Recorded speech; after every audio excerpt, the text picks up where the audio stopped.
Wacana Presiden 3 periode kembali mencuat menjelang pemilihan umum 2024 mendatang. Sempat memarahi menteri yang bicara soal isu tersebut, kini Jokowi berubah sikap dengan mengizinkan gaungan wacana Presiden 3 periode.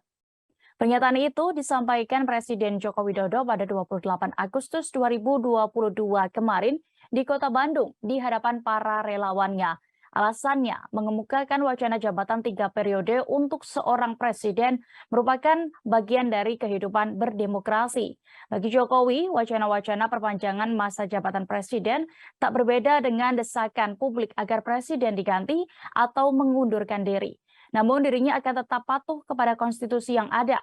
Jokowi juga menyatakan selain pada konstitusi dirinya akan taat pada kehendak rakyat.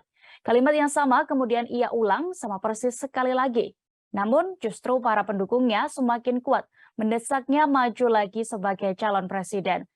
Sebagai informasi, Presiden Jokowi tercatat sudah berulang kali menanggapi wacana perpanjangan masa jabatan presiden. Tanggapan penolakan pertama disampaikannya pada akhir 2019 silam saat berbincang dengan wartawan kepresidenan di Istana Merdeka. Wacana ini muncul setelah dihembuskan oleh para elit partai politik saat itu. Selain perpanjangan periode jabatan, juga muncul usulan lain yakni masa jabatan menjadi 8 tahun dalam satu periode. Tahun 2021, isu ini kembali muncul melalui pernyataan mantan Ketua MPR Amin Rais yang mengatakan ada skenario pengubahan ketentuan Undang-Undang Dasar 1945 soal masa jabatan presiden. Jokowi kembali menegaskan dirinya tak memiliki niat untuk menjadi presiden 3 periode.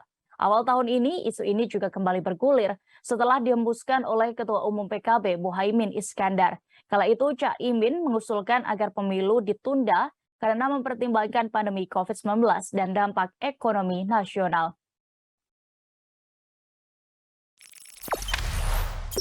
Jangan lupa subscribe, share, komen, dan like ya!